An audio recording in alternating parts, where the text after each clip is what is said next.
Hey, Andy, who do the voodoo? Jim Henson?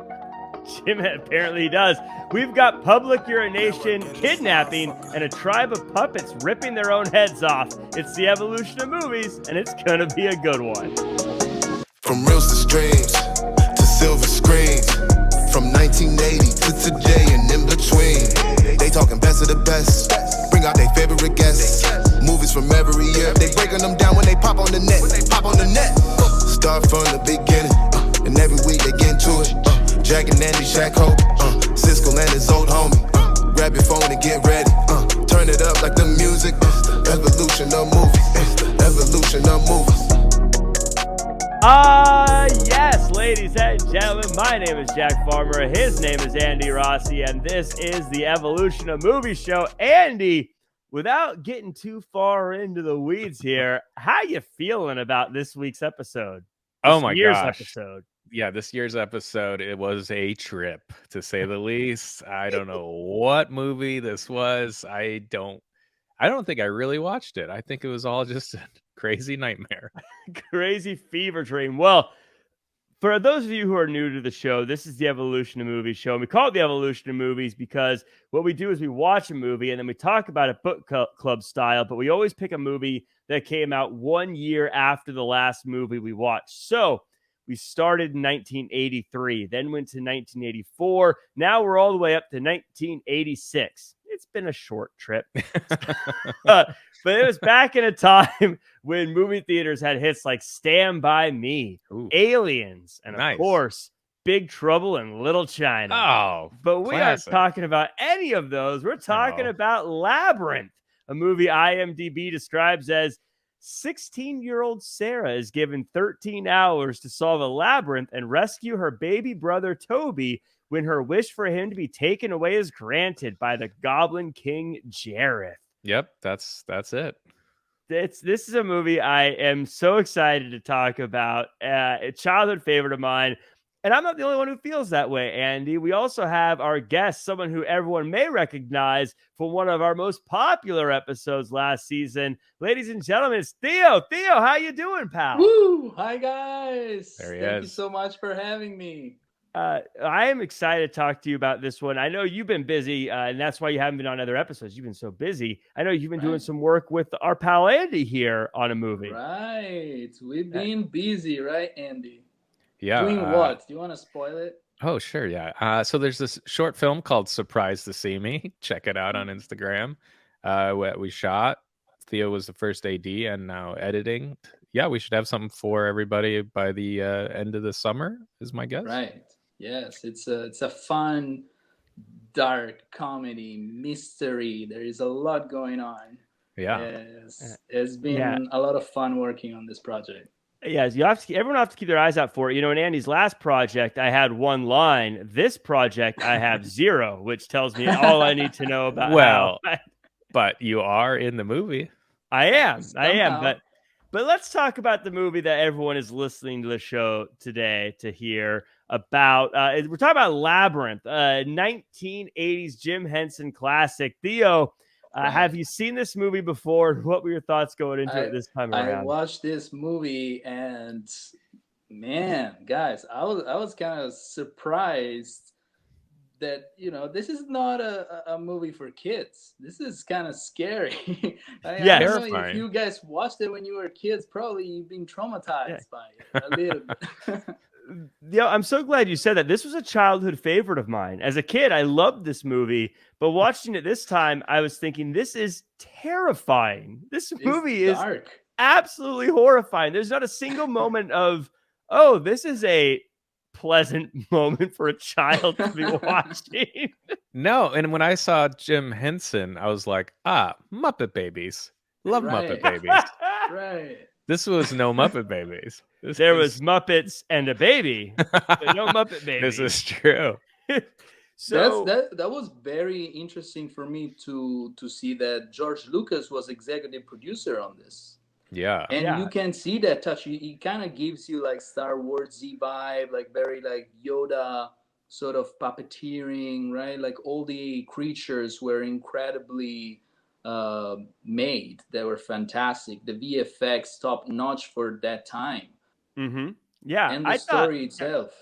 I really enjoyed this. I thought this movie was a very good mix of the things that make a show like this fun, in that a lot of things I thought this was really well done, and a lot of other things like, oh, they could not do this today, or this would be very No. different today. Yeah. And so it was one of those fun things to go back and visit. Andy, this is where we get to the first game of the show, the Rotten Tomatoes game. And for people who are new, this is how the game works. Is Andy, you're going to tell us your thoughts watching this, because I know this is your first time ever seeing it. So I want to hear your overall thoughts. But also, I want you to guess the Rotten Tomatoes score. And then, Theo, your job is to guess whether or not the actual score is higher or lower than what Andy picked. Now, I need you to know that right now, the guests are winning. The guests have guessed right more times than not. So if you get this wrong, you're kind of hurting the team. All right. I don't know what this was, guys. I had heard of Labyrinth, but just saw like David Bowie on the cover, like VHS back in the day. And I'm like, well, I don't want to rent that movie. Just not my style. I still don't know what I watched. This was insanity to me. I'm like, this is real. But I've heard so much about it. And to be honest, when we were asking guests to do the show, this was the movie that more people wanted to be the guest on. Like Theo, you jumped on this one right away. Yes. And a couple other friends that I like showed him the list wanted to also do Labyrinth. So I was like, wow, this is going to be a great movie. Maybe it was in 86. I don't know. And there's so many people involved, like Jim Henson and George Lucas. I'm like, I'm in. And Jennifer Connelly. I'm like, this is going to be amazing. So I'm guessing people in 86 were like, this is great. So I'm going to go based on that Rotten Tomatoes. But guys, I can't imagine this is too high. I'm going to go pretty low, just because it's insane. Some people probably love this movie are screaming at me, but I'm gonna go like 46.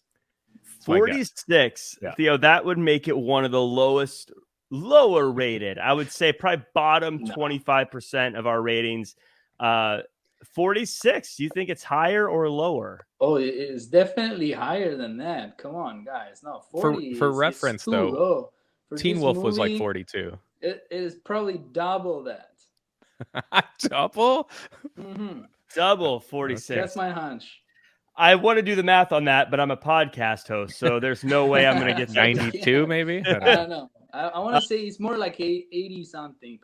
Rotten Tomatoes has gained the consensus that this movie is rated 75%. Get out of All here. right. 75%.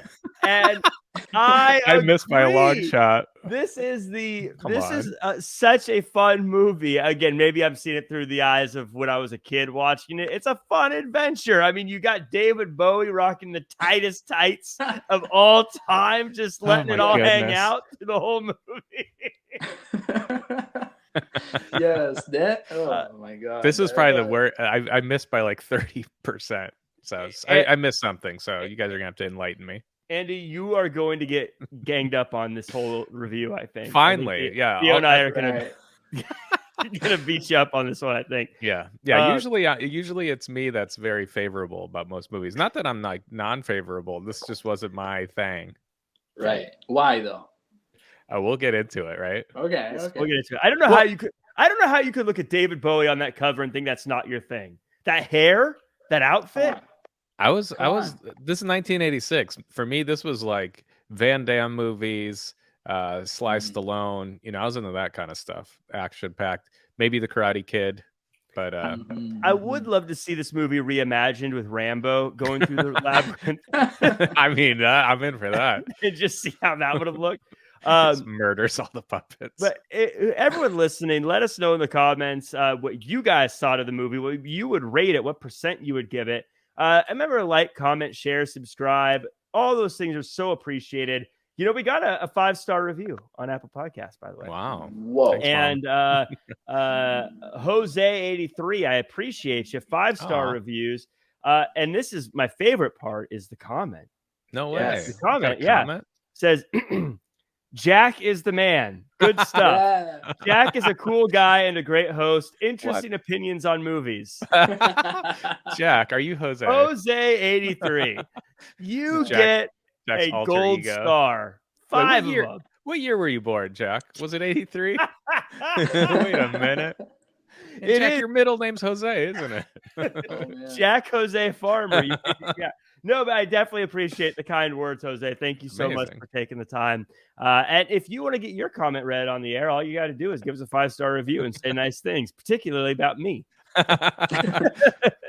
Watch, there's like 17 ones that are like, Andy's the greatest, but I just never read them. After this episode, yeah, you're gonna have some angry people angry at me. Well, let's get into this movie. We start with, "You have no power over me," Jennifer Connelly says before running home in the rain. She has to watch her baby brother, and she hates it.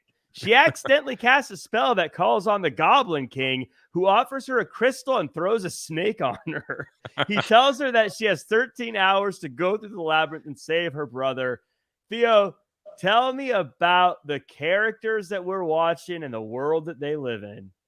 I mean, it's completely insane. Like, this is the weirdest thing ever, right? Yeah. At the same time, though, like, since we're talking about characters, I mean, to me, the most interesting thing here is that, I mean, we know that that is adapted from the book. It was already a movie that was ahead of its time just by the fact that you have, not only like a female hero, right? Finally, especially like Andy said, in the amidst of like action movies where the lead is this jack guy that is destroying everything and making everything explode, right? But no, in this case, you got a 16-year-old. I think 16. I don't know how old was Jennifer Connelly. She played a 16-year-old. Google says she was actually 14. Let's keep that in mind. Her age for a later scene. Andy, we will discuss this. Okay, good. Super weird. But then again, like teenage youngling, so that goes through this character arc. Basically, the whole story is her in the labyrinth, right? And you see her character change from basically being a child to kind of becoming a woman, right? So like from the beginning where she's like, oh, I'm not going to take care of my little brother, no way, right? Until the end where she's completely the opposite, right? She's caring for the brother, she's going through this maze, and she's liberating herself of every kind of like childish toy, right? To embrace the fact that she's growing up and she's empowered, right? And I think that is the kind of the real message about the movie is like this character has to grow. I really enjoyed seeing the character, like her character, performing this sort of adventure and journey. I agree. On the other, what, Andy? Oh no, go ahead. I just said I agree. I think that was the best part of the movie was Jennifer Connelly acting skills at that age. It's insane. Right, like insane. She's great, and she's so young. Yeah, and Bowie too. Like he was amazing. Like I wasn't expecting him to be this good, right? Like you always feel like, all right, like you're a singer or something, so that's your realm. You should stay there because acting is. He doesn't leave. But... we get some song in there too. But Andy, I want to talk to you because we're definitely going to dive into David Bowie's character. But I want to talk to you about, this is our first view of the Goblins, and you hear about Jim Henson, Muppets, and things like this. Yeah. The first time you see them, they are immediately terrifying. Tell me about your first, just your thoughts seeing these puppets at the beginning. Yeah, I mean, like I said, I start this movie, don't know what I'm going to get myself into. And I see Jim Henson and I'm like, oh, good. I love the Muppets. I love Muppet Babies as a kid. And then you see the goblins and they're so scary because I thought it was going to be like, oh, they're the goblins. And it would be these cute little goblins that come in. They all look like Elmo or something. But no, these are maniacal looking devilish creatures. And for her to wish her brother, which I thought was so funny. She like wishes him away by these goblins, and then like probably she realizes, oh wait, these are scary goblins. Immediately regrets it, Right. which I thought was kind of BS. It was like, you know, the Goblin King should have understood. She's like, okay, he was crying, you know. He He's should have gonna- understood. He's Jareth the Goblin King. Well, I mean, like he should be like, oh yeah, you have a baby brother, like you were mad, and she like immediately regretted it. He should have gave her like a mulligan, like, okay, if you do it again, then the goblin will take him. If you accidentally summon me again. But this was, so I always pick the wrong, everyone gets mad at me because I picked the wrong side, but this girl was terrible. She was a terrible human being. She was late and she was mad at her parents because she was late. And then she has to watch her brother. Yeah, guess what? Every kid has to watch their little sibling. That's life on planet Earth. But she acts like it's the worst thing ever. When she lives in this beautiful home and her parents like, can we please just go on a date once, you ungrateful child? And she's like, eh. And by the way, the dad's like, I fed the kid and put him to sleep already. And she's like, oh, I gotta stay home. Like he did all the work for you. Why are you so crabby, you jerk? Cringe. Well, you know, isn't he like a half brother or step brother? So she never wanted this kid. Yeah. It's not her fault. Yeah, because the dad remarried or something. Yeah. And her She's got mom an evil is with another stepsister. partner. How dare her dad find true love again? Yeah, by what the a way. jerk. But And Yeah. can we talk about Jennifer Connelly's eyebrows were great then too. Yeah. I mean, And those you have know- aged you know- beautifully. you know a few things about iconic eyebrows, Andy. I do. Yeah. Theo, before we get in, I don't want to get into all the depths of David Bowie because there's a lot of stuff we're going to get into Oh, with him. yeah. But this watch through, because I haven't seen it in a long time, I remember I thought maybe it's because David Bowie, so I like him because he's got the style and stuff. But I didn't realize he was a jerk right off the bat. I thought he kind of Yes. swindled her a little bit. Looking yeah. back, I thought it was one of those like, oh no, I'm a good guy, and she thought he was a good guy, but no, he threw a snake on her. Yeah, what the From heck? the I very saw that. beginning, he makes it very clear, like, I'm not a nice guy here. Not Yeah. at all. Like, I'm the antithesis. I'm the bad guy. Right? Yeah. Like, you gotta fight me through Yeah. the whole thing. If anyone ever throws a snake on me, I don't know what my reaction would be to that. Her I- reaction- Mountain shriek. Yes. Her reaction to him showing up was funny though. She's like, Goblin King? Like, wouldn't you be if some grown man was in my room and I'm 13 years old, I would freak out. But she's just like, Goblin King? Maybe Is she that just you? does that to everyone. Like the phone rings and she picks it up. She's like, "Hello, is this the Goblin King?" She's just expecting. Eventually he's gonna show up. One of these So days. that's the thing, guys. I really like this movie for its weirdness, right? Mhm. And my question for you is this: like, he's the Goblin King. How come he's the only one who doesn't look like a goblin? Because he's magic. He doesn't want to look like that. They're terrifying. I mean, If I had the power to change the way I look, I wouldn't look like a goblin. They're all there. terrifying. Maybe they were all cute at one time and he just made them all ugly.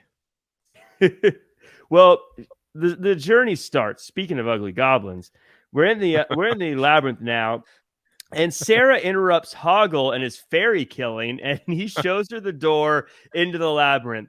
And a worm tries to help her while Aw, her I like the baby worm. bro Yeah. gets traumatized by the Goblin King, and he sings God. about voodoo. Andy, I got it. Like, I was. Oh man. So there's two levels to this. When I say this kid is traumatized, one, Yeah.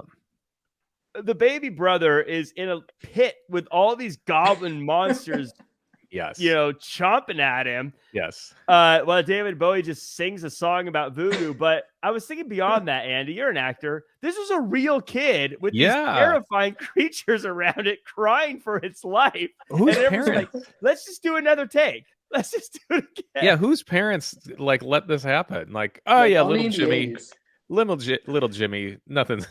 He's okay. I'd like to check in on that kid now and see how he's doing. Every night he's just having like reoccurring dream about what's the one called that's killing the fairies? What's that one? Oh my Hoggle. God. Hoggle, who later is like pissing in a swamp or No, he starts pissing. That's how you're introduced to him. He's pissing in a swamp. In Hoggle. this kids movie. Was Hoggle an uglier version of Dobby the elf? Like I I felt like think at the Dobby end, the elf is a Yeah. handsomer version. I know, but it was funny. Like at the end, he was like, "Friend." I'm like, "Oh, it's like Dobby." So I got to. And Dobby's This- way more handsome than this guy. Come on. no arguments. I just never thought I'd call Dobby handsome. Well, it's all relative. It's a weird thing. I didn't think was going to happen. On the evolution of movies. Yeah. But Theo, this is where we're still very early on, but I think that this is where the magic of the movie really starts to take hold of me, though, is with the little worm and with Hoggle. Right.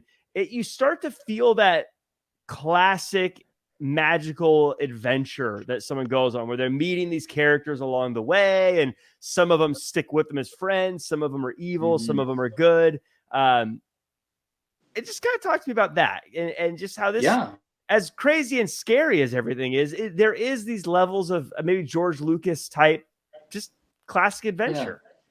It kind of reminded me of Never Ending Story also a little bit, right? Like at the beginning when they go into the magic realm, it's very dark, it's very mysterious, it's very, very much like uncomfortable, right? Like the work that they did building up, with between production design, scenography, everything there was, aiming at giving you that sensation of, an unsettling, dangerous world filled with this insane magical creatures that you don't really know. It's like, are they good? Are they bad? The guy is literally destroying fairies like this, right? So you're like, where am I?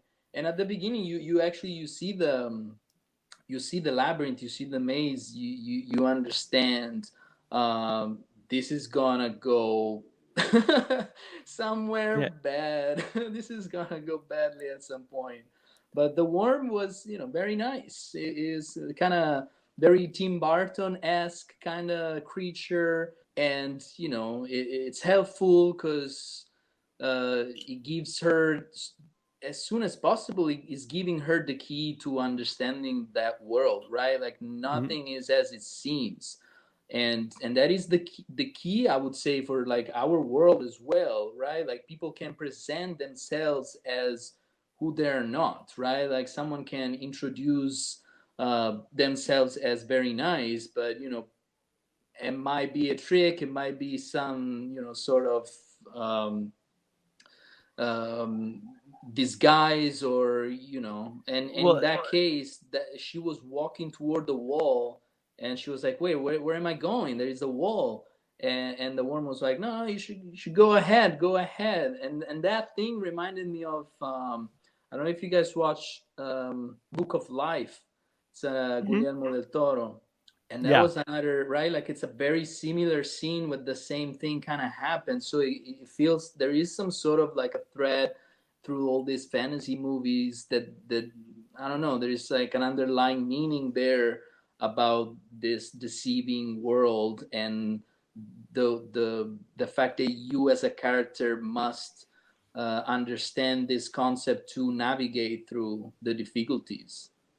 Something that clicked for me this is the first time I've ever realized this, because I always thought the worm was a nice character, but then as this time watching through was the first time I was watching, and the worm keeps saying, not everything is what it seems. You can't trust anything. Why don't you come inside? Why don't you come inside? And kept trying to get her to come inside. And now I wonder, what if the worm was evil and trying to get her to trust it? Was sweet. You can't trust what you see, Andy. Well, this movie in general, you remember when David Spade used to go, I remember it the first time when it was called blah, blah, blah. Like, this was like, I remember this movie the first time when they called it Alice in Wonderland. To me, it was the same thing. Like, it's just like this girl in this crazy world. She sees the worm, who in Alice in Wonderland is a caterpillar. Like, so it's like quite similar creatures. This girl's got to get out of but I think in Alice in Wonderland, is she it's a dream, I think, in the end, where this was real. Spoiler alert. Bruce Willis is a ghost. I do want to talk about this the musical numbers, Andy. There's a lot of them throughout this, and especially this one with David Bowie early on. Did they think this song was going to be a hit? this felt like they presented this like a music video with him. And there's a few others that kind of do the same, but like this first one, he's singing and singing to the camera and like performing to the camera. Yeah, Do you think they thought this was going to be a hit? Like, was this supposed to be like a Let It Go? I was pretty confused. So my thought was David Bowie, like Theo said, turns out to be a pretty good actor in this, and I agree. But did he act in anything before this? So my thought is Jim Henson and crew were like, okay, we're gonna let him act, but he said he's got some songs he's gonna sing. We know his music's great, so just let him do his thing. And then he just was like, hey guys, I'm gonna try something a little different. And then he did that, and then they went, well, he's David Bowie, so I guess that works. But yeah, it was this weird. movie, like I said, was just all, I don't know. It was weird. Puppets and Muppets and him songs dancing around with his baby and all these monsters. Oh is my God. weird. It was a weird thing. Those guys with the fire, the flames. And Oh, the wait. We're going to chill you down with the fire gang in a little bit Oh my here. God. We're not Oh my ready to God. chill you down just yet. At this point, we move on, and the Goblin King is worried about how far Sarah's getting, while Sarah talks to a couple of guards, one who always lies and one that always tells the truth. Yeah. They send her down what I call the gropey hole, and at the bottom, she runs back into Hoggle, who, for the price of some jewelry, agrees to help her. They walk down a path of false alarms until the Goblin King takes time off the clock and sends a cleaner after the heroes in the tunnel. Rude. Theo, this is my favorite line of the movie right here. You got to understand my position in this. I'm a coward, and Jareth scares me. Yeah. Hoggle. Honest all the time. Honest, yeah. I mean, that's what it is. It fits with the character, right? Like that's some characters are so honest that they will just reveal you their flaws like this, and the dialogue is not on the nose. To me, it's just like that character would say that, right? Yeah. Especially when you know, like the helping hands was one of the scariest moments to me to watch. Was, come on, this is insane. What am I watching? Right? You know what it felt like, guys? Like I'm watching a art house sort of movie, right? Like there's like these stylistics. That's why I like my reference to Tim Burton or even Alice in Wonderland, right? With the two guards also, like it really got me, like, because they're very card looking. It's like I'm watching something that is very artsy, that is really not for kids. There is something that they're going very dark, and it's coming from this book, and there is something weird going on. It's music, and I don't know, but the writing was good, guys. The hero's journey for her was well said. I thought the structure kind of really was on point for her character's arc and evolution, and the dialogue it fits kind of the style here, right? Was this for it's kids? kind of weird. I thought it was for kids. I thought this was a kids movie. There's no way. Like, at least make Hoggle. Hoggle is scary. Like, he's supposed to be like the nice goblin. It's like, make him look like anybody else. Hoggle's scary, but he's nothing compared to half the other things in this. Like, Andy, but Hoggle's supposed to be our nice guy. And we'll get you got to make the nice guy look like, I don't know, Fozzie Bear. We'll get into this again in a second, but I can't imagine a producer, a director, whatever, sending someone who is that age down a tunnel where a bunch of grown hands are going to be. Like I was like, as an adult, like, as a kid, that scared me. I was like, oh, that's so creepy. And weird. But now as an adult, I'm like, who greenlit that? Right? Like legally, you're gonna end up in a terrible place. It doesn't get any better. No, it does not. But I do want to say, Andy, this is something that I think I'm going to say we got to give the movie credit for, and that is just the overall design of this world that they have. I thought the worm, what I loved is like the cleaner and how it like looks like this big thing, but then once it passes them, it's just a bunch of guys on a little like bike type thing moving it. It just, every character felt like it had a background, you know, like there's like, you can kind of tell what kind of person Hoggle is and what his house probably looks like. You could tell what the guards are like. Like it almost feels like all the creatures have their own little culture that you could understand them living in, if that makes sense. Oh yeah, and like very much had their own voices. Like no voice was like, wait, I think that's the same voice as that guy. Like I called him Ape Guy, Ludo. Like Ludo. like his voice is completely different than Hoggle. They're all like different. Like you could be like, oh, there was the guy with the chicken head. There's the guy with like they all had their chicken head guy. As you can tell, I didn't catch their names, but all the goblins looked different, had like different personalities, and the puppeteers, I mean, freaking awesome, because they look I mean, it's like you're really in like a world. Like Jennifer Connelly as an actor, in that you're acting aside puppets, but they made him like very kind of I wouldn't say realistic's the wrong word, but they made them like real things, so you can act with that. Like I think it'd be easier to act with those type of things than like in the movie Ted, where it's like completely animated and you gotta, you know, act with a tennis ball or whatever it is. This was like, oh, okay, I'll act to this puppet right here who seems kind of real. I think I think a lot of the stuff, like David Bowie is going to get the credit for this, or Jennifer Connelly or whatever. But to me, I think that's the magic of this movie, is you feel like you're getting lost in this world and you can imagine yourself in the labyrinth and with all these characters, because of how everything seems so well put together. And that's like credit to Jim Henson too. I mean, that guy, just history of just putting together. I mean, all the Muppet movies are crazy. Like you're like, oh yeah, this is Kermit's going to apply for auto insurance. Like I made that up, obviously, but they do like real life things. You're like, oh yeah, there's Gonzo making that's the beauty of that joke, is that I was like, I bet he did. Andy's probably talking about a real Muppet. Yeah, could be. There's a lot of them. They ran out of ideas. Muppets get a mortgage. So after the cleaner, they escape the tunnel and they run into an old man with a bird on his head. Hoggle abandons Sarah when he hears a loud roar. She saves Ludo from some monsters, and now she has to deal with 2 door knockers. Ludo falls down in a hole, and Hoggle and Jareth argue about giving Sarah a cursed fruit, when the most terrifying thing I have ever seen in my life happens. Andy, tell us about Chili Down with the Fire Gang. That was my favorite part, to be honest with you. Those guys are amazing. And then she's just like, you know what? I'm just going to take all your heads off.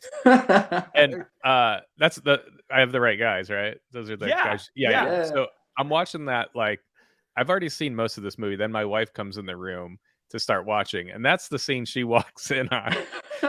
And she's like, what are you watching? I'm like, this is the best part. I'm like, oh my God, she took all their heads. Yeah, so those things were nightmare fuel, but I thought hilarious. Theo, as a kid, they terrified me. And the fact that now that I've watched this time, they play no part in the story. This is just a nightmare fueled music video. Yes, we're in the famous fun and games, right? Like as we know it. So fun and games. I can't sleep after watching this. That's still fun. And they were scary before their heads got removed. Yeah. So that's oh my God. You're like, oh, these are pretty creepy. And then their heads take her head off. And then they got mad because they said, oh, you can't take our heads. Only we can take our heads. Now we're gonna take yours. She's like, no. Is there any other movies you could think of where, you know, there's a little girl lost and they talk about off with their heads? Does that, you guys remember any? See, I'm telling you. Right. Well, only Alice in Wonderland has like reference to the chopping of the heads, but not like this. What were they called again? The Fire Gang. The song was called Chili Down, right? And Fire Gang was the name of the group. So it was Chili Down with the Fire Gang. Right? That should be burned into my brain because I will never sleep again because of the Fire Gang. They should get a spinoff. But Theo, tell me about I couldn't. Yeah, that's terrifying. But Theo, tell me about, I think, what a lot of people's favorite character in this movie is. Talk to me about Ludo. Oh my God, Ludo is adorable. That is the character that really made me feel like, okay, maybe it's for kids after all, right? Because he's such, I don't know, it's a sweetheart, very just you know the good guy. Doesn't even know how to fight. He's just giant monster, right? But with a heart of Mhm. gold. So that the first thing is that it made me feel like the backstory there is, like he's already been captured, so he's already been, like abused, right, by the other goblins because they Mhm. wanted to, use him for I don't know which kind of monstrosity. Take off his But head. he's after all a sweetheart. He just looks like a demon, right? Like a giant demon. But he wants friends. That's what he wants, Does right? he And summon rocks? Did I get that right? and he can Yeah. summon farty rocks. Farty rocks. He My can new summon farty rocks. That might be the title of this episode. But uh, this is uh, Oh man. yeah. There was a little scene here. It played no consequence to the movie, but I thought it was just a fun little thing to add. I thought added so much character to this movie was when Hoggle and Sarah are walking through this little hedge maze area, and there's like a guard walking around it also, and they're just narrowly missing each other as they're walking through. And I thought again, it played no consequence to the movie, but I thought it was just a fun little like set the tone of Right. this world that they're in. And I also love the weapons that the little goblins had, where it was like a baby like monster chomper on a stick, and they were just like putting it close. Oh yeah, that was good. I Oh thought that my was just God. great character design. Yes. Yeah. World building, right? Like yeah. this is like amazing. They came up with this little goblins with those little monstrous spears thing. How that high can was everyone, bite. you think? I don't know. A lot. I mean, I don't know if they Yeah. ever came back down. At craft services, they just have mushrooms. So we get past the fire gang. Hoggle actually saves Sarah from the fire gang, and she kisses him. So he gets sent to the bog of eternal stench. They Ugh. find Ludo there. A fox creature fights Ludo, and he gives them permission to pass before the bridge collapses. But Ludo uses his voice to bring rocks to make a new bridge, as Goblin King explains that if Sarah eats the fruit, she'll forget everything. And she Right. does. Sarah forgets everything as Jareth blows her bubble dreams. Andy, walk us through this music video of a 38-year-old David Bowie wooing a 14-year-old Jennifer Oh Connelly. my goodness, guys, what is going on here? Like, No. I was watching that, going like, okay, it's not going to be like a romantic thing. They wouldn't do that. But as you keep watching, it gets more romantic. Right. Weird. Definitely don't understand this. Like, I was actually wondering. I'm like, did he shoot this movie and it was with like a 28-year-old, and then it just didn't work, and they did reshoots, and Jennifer Connelly had to come in, and they're like, we'll just use her because he seemed very interested in this young gal. So No, apparently though it's in the book, right? So there is this scene that was supposedly being like her sexual dream about this guy that actually we would see. I don't remember if we can actually see a photograph of him and her mother. So it's kind of hinting to the fact that he's the new partner of her mother. So she's kind of having this thing for him, but then he's also implying that it's some sort of I think the movie didn't have. weirdness. The movie was like, I don't know. I'll be honest, them know. having a thing, if he's with her mom, doesn't make it better either. Right. That doesn't Right. make it makes it worse. It makes it weirder. Yeah, I'm trying to imagine how they pitched this to him. Like, has time changed that much? I feel like I don't know. like since the 80s, that I feel like if I can't imagine a 38-year-old being like, oh, and then I'm gonna look at this girl and we're gonna have clearly sexual tension between us. And they're like, no. She's 14 in real life, but she plays a 16-year-old. Yeah, see, that's to me. That's Ew. That's the not craziest even thing. better. Yeah, it's flipped. It's like the characters in 90210 were 37 years old playing high schoolers. Shout out to Ian Ziering. But I don't think he was that old. But she was young playing older, which is even scarier. Like, because if she was like 21 in real life and was playing a 16-year-old, still problematic, of course. But in my head, it's just not quite, because I'm like, okay, she was of legal age in real life, so everything's fine. And I thought at first it was going to be like almost like a battle scene, like he was going to be like, I'm going to come after you. But then it was just like very sexual. I don't know. It was odd. Yeah, just a weirdness to it. It's hard to transition from that, but Well, real quick, when she ate the peach, though, was that supposed to be?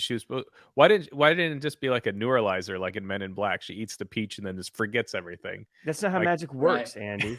To me, it's just like, God. So that's there's a difference between science, Men in Black, and magic, the Goblin. Got it. Right. They just work very different. I don't have time to break down the differences. I feel like we can put these movies together, though. I've seen a lot of the creatures from Men in Black are in this movie. It's a very tough transition, though, to go from talking about a 39-year-old trying to woo a 14-year-old, but I think I can do it by asking Theo to talk to me about the fart sounds of the Bog of Eternal Stench. Yes, that's also another part that made me feel, I mean, right after that crazy scene, you need something like for I don't know, you need just to make it more funny and approachable for kids. I don't know. I don't know. Sorry, we need some laughs here. I think there's too much approaching kids, if you ask me. Well, with farting rocks. Farting rocks, they always work. You made a good point, though, Jack. You're like, somebody told David Bowie, like, okay, you're 37, whatever it is, you got to woo a 13-year-old. Okay, got it. And also, there's farty rock. There's farty rocks. All right, sounds good. As long as I do my songs, right? Yeah. And then you're also going to dance around in tights with a baby. Oh, man. I don't care how old you are. Maybe it's just me. I giggle every time they get to the Bog of Eternal Stench you hear the first farts. Yes. Good fart. Great fart sounds. They did not hold back on this place. Shout out to the fart guy. Design for farts, yes. And the design in general. Guys. It's not easy, let me tell you. You have to find like the right pitch, right? The right notes. They have to be like sync to the jumps, right? And then at the end, when the dog is doing it, they have to be faster, right? Yeah, that was great. Very job. true. Great job. They absolutely nailed what the Bog of Eternal Stench should look like, because I felt like you immediately almost get a exact idea of what it smells like. You're like, oh my God, this place does stink. Obviously, I can't smell it through the TV, but this place stinks. And at some point, I was like, this, oh my God. and Hoggle, he's like, I don't know why, but it terrified me a little bit how he's like, no, you don't just stink, you'll stink forever. And I was like, oh my God, that would be such a horror. That'd be like, could you imagine how much of a curse it'd be if you stunk you stunk so bad that Well, how much of a conundrum is that if he's like, imagine like your crush is like wants to kiss you, but you know that if you get kissed, you go to the Bog of Eternal Stench. That's a pretty big choice you got to make. Yeah, right. I want her to kiss me, but I don't want to be stinky guy. I don't know. I think we can't kiss, but we could do other stuff. No, don't kiss me. Don't kiss me. No. No, you did. Yeah, so we get the new sidekick now, whose name I didn't write down. The Fox dog. Guy. Right. But I just love Theo. I got to talk to you again. Character design is so great here. Just the classic knight that I think would go into any adventure movie. He's clearly the knight character, but I love how he's like a fox who rides a dog. Right. It's like it's so Double stupid, trouble. but it's so fun. Yeah, I did like the fox. Again, like the character building in this movie is just Ambrosius is the dog's name. That's right. I think it's Ambrosius. Right. Which is just... Yeah, and that it makes sense though. Like again, he's that character that he's saying, you know, you can pass here, you can go to the bridge because I'm here to protect the bridge and blah blah blah. And then he says, "You can't go without my permission." And then Jennifer Connelly, with the best acting ever, she's like, "Well, can we have your permission?" And then he's like, "Yes." Oh, I'm like, no "This one's is ever asked before. amazing scene. This is great writing. You know, it's That's like funny. it's so amazing, funniest, yes. And you This just the have your stinkness of the whole thing, and he's like, I don't even, you know, I didn't even smell anything. I don't smell anything. I was like, yeah, you live here, you yeah. know, and you're Well, so used to this thing. Like, I don't know how, you know what but I you can. realized, because I didn't get that either. I thought maybe he can't smell or something, or I got used to it. But then I realized he's a dog. And if you owned a dog, Come on. you know, they love smelling the worst smelling things ever. If there's another pile of dog poop, the first thing they want to do is run over and take a big sniff of it.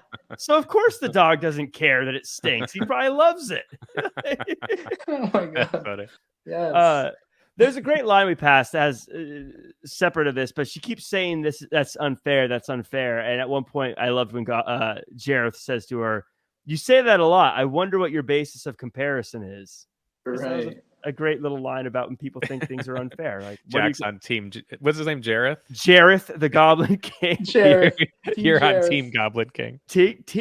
Well, I think I don't think I'm allowed to be on his team anymore. I don't think it would be Yeah, you were all about him until that one scene. I'm team Ludo, I think. Yeah, So Ludo's the best. Sarah escapes the dream and she falls into a garbage dump. She still can't remember anything, and a junk lady tries to distract her with things. She crawls her. out of the junk and into the Goblin City. A giant golem tries to kill them when a returning Hoggle makes the save. Everyone forgives Hoggle immediately, and the team presses on. Andy, I thought this was kind of a good lesson moment in that she lost sight of what she really wanted, and it was useless junk that was distracting her. I feel like that's kind of a commentary on a lot of people. Come on, America. Come on, America. Yes. Right? Yeah, no, I agree with you. Distortionism, right? Capitalism. Just drop it. Right? Yeah. But also for her as a kid, right? Like you have all this junk, all these toys, all this everything that is useless, right? Because that's not what life is about. Like you want to find your path. You want to try and find who you are, right? Like, I get it, right? Yeah. Like you're a kid, but like you're transitioning, like, and that's the first thing that you have to kind of drop there, right? Like all the childish toys. Yeah. All the things you thought were important, but they're not. She was terrifying, that junkyard lady too. And it was like a perfect, like, I don't know, analogy for people trying to just get you to buy it or take it. Oh, don't you want this? Don't you want this? Oh, you want this? Don't you? Don't you want this? Yeah, I do. And then eventually you're like, wait a minute, you're creepy looking. I thought she was one of the best acted puppets too, because she started very like, oh dearie, you lost this. This is the thing. Yeah. And then she'd kind of like start putting everything, oh, well, what about this? And you could see her like almost tell, like you could tell the puppet knew that this character she was losing her grip of her and almost panicking, like, oh, this, take this. Take. And you could almost feel that character, even though it was a puppet, scrambling to try to get control of the situation, even though she couldn't. A lot of messages in this movie that I think are really fun, like life not being fair. And of course, we talked about the consumerism just now. And the big one, friendship, no matter how you look or what you've done in the past. Like you can still have friends and have people. There's a lot of these little messages in there that I thought were good, but not these heavy-handed, well, this is what the whole movie is. Love itself, I think, is a central theme, right? Like love and friendship, but also like understanding the difference there, right? Like she understands that it's important to have friends. It's important to have people that you love around you, but in a healthy way, right? Like I don't want to jump to the finale, but that's where he fails as a character, right? Like he thinks that love is this thing that you have to force on people. That's like the most toxic thing ever about his character, right? Like, if you do this, like if you love me, if you do, like that's not a contract, right? Like that's Yeah. not how it works. You can't buy love like that. You can't force love on people, right? Mhm. And And that's that why he's the bad guy. That's why he's evil, because the love is different. It's like he builds with the adventure itself. Like you find your people, you find that connection, right? With with those who you think they're valuable of your time and effort, and you build that connection, but you don't force that connection. and the friendship stuff I thought was great because I keep wanting to call him Hoggle, Hoggle. Hoggle. But I like how he just puts it out there. He's like, guys, I messed up. Sorry, I know you're probably not gonna Yeah. forgive me, but this is what I did. And there's like, no, we'll forgive you. But I think that's even a lesson. Like, come clean. Don't be Yeah. like, don't just be Communication, honest. right? Communication. There you go. Like if Yeah. you're honest and you're communicating with your friends, and you don't feel weird about just like being honest about the fact that you messed things up, because that's also natural, right? We're humans, we can mess things up. The thing is that we can talk about it, and if we're really friends and I accept the fact that I made that mistake and I say I'm sorry, then you can be forgiven. My favorite message of this whole movie was that if you need to take down a golem, you should take it from the top and hit the guy driving it. I feel like that's Or you could just take off their head. yeah. Yeah, Or if you're surrounded by the fire gang, take off their heads and throw them Easy. in different directions before you chili down. So inside the Goblin City, the guards try to catch our heroes. They surround them in a house as Ludo calls on the rocks. Sarah gets to the castle and needs to do this last bit on her own. The Goblin King stalls by singing another song while climbing steps. She starts saying the magic words and he offers her bribes, but she says, "You have no power over me," and breaks the spell and returns home with her brother Toby, who later grows up to get a job in HR as an HR manager at a regional paper company. She celebrates with all of her weird creature friends. Her dad never actually checks in on her after coming home. And they have a puppet party. Eddie, Terrifying puppet party. this is going to be the last kind of negative thing I say, but at this, I love Ludo. Love the character, love all this stuff. At this point, it felt like him calling on the rocks was becoming a bit of a cop-out. We get it. You can call the rocks. Like, it felt like that was just all, like, whenever there was a problem, he's like, that's literally what he can do, though. Yeah, he's got no other powers. He's Use massive. Use that strength, Ludo. Yeah. Somebody needs to get him in the shape. He needs a training montage. Yeah. We need a montage. Yes, that would be fun. So, but also the castle sequence, guys, with the VFX of the stairs and everything, it reminded me like all those like weird optical illusions kind of things. Oh yeah. Right, it was great. I love that part. I thought it was very artsy, and that's why I think this is a movie for a art house exhibit or film festival or whatever, because of this stuff. This is like it's very smart from that perspective, right? There is a lot of creativity, there is a lot of art, and it's weird, yes, but I love it. I felt like that didn't usually a lot of it, gets dated when you look back at movies that are from this time, like the 80s especially. Right. But I felt like that part was pretty solid, like him walking on the steps and kind of flipping on the other steps and walking upside down. I was kind of like, well, looks good. It was pretty good. This and the music was great too. I mean, between the score and the songs, you're like, this is entertaining, it's kind of weird, but it works. It was funny though how it was just like solved by her just being like, you have no power over me. He's like, oh yeah, okay, that's true. Let me turn into an owl. Just an owl. But this is my second favorite line of the movie. It was from Jareth. He says, "Fear me, love me, do as I say, and I'll be your slave." Why? Like, wait, what? that doesn't make sense. But that's what I think is that messed up thing about being a toxic person, or trying to get into a toxic relationship, is for that reason, and that's why I kind of feel for his character, because he doesn't even know what love is, right? Maybe he just thinks that that's how it works, right? Like, if you love me, then I'll be your slave. What? Like, this is the most messed up thing. That's completely not how it works. And it could be Yeah. his character, or it could be like also what her interpretation of love as a child is, right? Because of her issues or because of her past that she just went through with the separation of, mom and dad and everything. Who knows? Yeah. But it's a messed up line, but it kind of still like embeds a lot of depth and meaning to me. Yeah. What about her party at the end though? She just Yeah. has Do you think old Toby was excited to party with some more goblins? he just jumps out the window.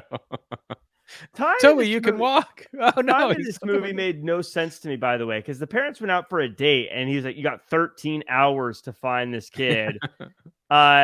He cuts some time off, but still, It's labyrinth time. she was gone for a long time, wasn't she? Right. But that's what I mean. It's like, are we really sure that she was there? Because when they start appear behind the mirror, and this is like the one of the things that I like the most, and Andy knows I use the mirror a lot in my movies, and is like a central character to me, the mirror itself, because it's kind of giving the reveal, is like showing what it really is. So the fact that they're not really there, right? There is this fade in, fade out between the characters thing. Like, you can see them from the mirror, but not in real life. And then she turns and she kind of sees them. Mm-hmm. My interpretation, like personally, is it in her head? Is it something that she is growing up, but at the same time, she's still keeping some of her childhood inside, and that is the part of her childhood, like the playfulness, the imagination, the emotions that are connected to that kind of part. Like, that's what I kind of like to believe, the fact that we can grow up, we can approach like the hard part of life, but also like we can still be some sort of like playful and kind of childish at times, but it's fine. Mm-hmm. It's I part was of just- growing up. I was just laughing, thinking about she starts dating and having boys over. So who are all Yeah. these guys? Oh, these are just my puppets. My Oh, puppet that's the friends. fire gang. Fire Whoa. gang, Ludo. Got to take off one of their heads. Check out this rock. So as we wind down here, final thoughts. Of course, Theo, you get the last thought, as this is the you're the guest. I love this movie. Of course, I think outside of the obvious thing, the romantic bit, I thought this movie aged really well. I thought it was a really fun watch. Again, it was a fun adventure. Totally, if you the first time you've seen it, prepare for a wild ride. It's very, it's Right. different. But I thought it was really fun. I really enjoyed it. I'm kind of surprised they haven't tried to remake it or do something like that. And we didn't talk about it, but the Goblin King, Jareth, I mean, his attire was top-notch chef's kiss. Right. Oh yeah. I mean, he was rocking that thing. But In a way only Bowie could do. Like, Oh, That's yeah. right. Yeah. if That's Adam why it would Sandler was be dressed like that, hard. I would not buy. Actually, Adam Sandler as the Goblin King would be a fantastic show. But I loved it. I loved getting to rewatch it. Andy, what are your final thoughts? Yeah, I had no idea what this was. Like, so everything was a surprise to me. I'm glad I looked up Zero. I actually thought Labyrinth was about like his story of like being like a rock star. I thought he was a rock star named Labyrinth because of the hair and stuff I saw. So I had no idea what I was getting myself into. But, that might be the name. I don't know. I don't know what the name of our title is gonna be. I thought he was a rock star named. But it was fun. It was like a lot of fun and super trippy. But I do got to like applaud all the puppeteers on this because it's like masterfully done. I mean, Jim Henson's like the GOAT when it comes to like puppetry, I would think, right? You know, I mean, he's the only who one I would even be know. number two? Yeah, I know, because he's the only one I know. So yeah, just props to the crew there, because yeah, the creatures were amazing. And then Theo, last closing thoughts on this one. I want to do a shout out to the VFX artists also, because we didn't talk about it, but except I mean, we talk about the final sequence, which was intense, but there's also another moment before, maybe like 15, 20 minutes in, when Bowie throws the ball and the ball transforms into this kind of thing that follows them into the tunnel. The cleaner. Right. Yeah. That I thought, like for being the 80s, that was very top-notch VFX right there. Right. And we already spoke about sound design, we already spoke about other VFX characterization. To answer maybe your question, Jack, if it was even a question, like a remake maybe wouldn't be possible nowadays because of the age difference, right? Like maybe just get an actress that is, legit, right? Or nowadays, you'd probably just get a age. younger I don't think you'd cast a 38-year-old Goblin King anymore. You'd probably cast in this day and age, Younger. like in Timothy Chalamet. post Twilight, you're going to I get a don't high know. school aged kind of person, anyways. Right. Yeah, but you can get like in The Last of Us, I think she's 19 or 20, right? But she's playing 16. So, just get an actress about that age and maybe you can do a remake. But the real problem to me is finding someone like Bowie. I don't think that nowadays we have Adam Sandler character. Yeah, but if you want to do it It'd like be- a singer also, It'd right? be Like Harry you- Styles. Yeah, that maybe does Harry make me plan. Styles. And you bring Jennifer Connelly back because she doesn't age. Right. There you go. That Signed would up. be interesting, like Return Let's to the do it. Labyrinth. Okay, I'll make some phone calls. Yeah. So I enjoy this. Now this is the last part of the show. We got our final. We do 3 questions now. Okay. I'm going to ask a question, and Anna's going to question, and we're going to hit you with the third question. My question: what was your favorite song? Oh my god. The voodoo song, I guess. The voodoo song. Yes. I'm sorry, that's the wrong Correct. answer. It's Chili Down with the Fighter Gang. Fire Gang. Yeah. Guys, it was so The voodoo scary. one was a close, but Fire I don't Gang's the wanna watch correct it answer. again. That part, Yeah. I don't want to watch it again. My question is, which puppet are you, Ooh. or which do you most identify with? Oh my god, this is tough. I kind of want to say, I don't know. Man, I like the fox dog thingy guy. Yeah. Me I thought too. it was hilarious, and with Yeah. the party rocks, it was I can see you being the fox guy. Yes, it was probably one of the funniest moments for me. It's like, oh damn, I can't hear this thing here. I'm used to it. I'm more of a hoggle myself. You do tell the truth, and you do You're have gonna- a You're going to give me disfigured face. jewelry? Okay. It's plastic, really? Last, so Andy makes you Ludo. Oh, I'll be Ludo all day. Ludo, tired, and the hungry. So last question is, this is a tough one. Who's the MVP of the movie? Which character? Not counting the Goblin King or Sarah, the main characters. Hoggle, I guess. You think he's the most valuable? I guess he does tell the lesson of friendship. Friendship. Yeah. Friend? Really? Yes. There I needs to think be that a there is the most- Hoggle it's- Dobby cop It's one of the most duo. important messages there, right? buddy So- cop movie, Hoggle and Dobby. Hoggle and Dobby, and they do like a back-to-back pose with guys. Yes, and Hoggle's the one that does things the wrong way, and, Yeah. and Dobby's always like, "No, we do it by the book." He's like, "If you want to get anything done around here, But you know, it's great though. Hoggle does the bad stuff, but then he always tells Dobby what he did. He's like, "Yeah, I smacked him in the face, and I threw him in the garbage can." I stole the Okay. drugs and I did them." Oh, Hoggle's doing a lot of drugs. Yeah. So that Yeah. does it for this week's episode, or this year's episode. Next week, the next episode, we're going to 1987 to review Over the Top. Hmm. Then 1988 for They Live, and then 1989 round out the 80s with a swift kick from Kickboxer himself. That'll There be a we fun go. one. That's my jam. My name's Jack Farmer. You can find me at Real Jack Farmer across all social media. Like, Wow. comment, share, subscribe, follow. Andy, where can the world find you? You could find me at Just Andy Rossi. And Theo, if someone wants to see all the stuff you're working on, where can they check that out? Well, my Insta and TikTok and everything is Theo_Francocci. Yes, I guess between these new projects coming up, there is some movement, right? There is some stuff cooking. Yeah, tell us what you're writing about, Theo, real quick. Yes, I got like a mythological horror in the making.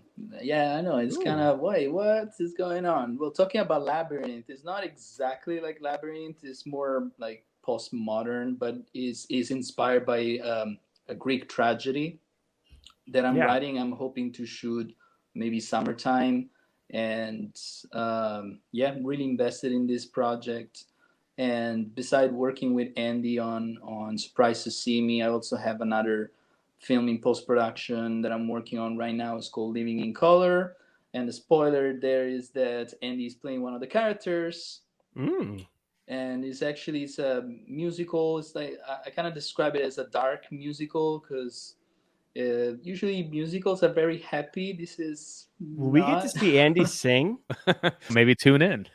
Only one way to find out, dear Jack. That's my favorite way to close off. So that'll do it for us. This has been the Evolution of Movies.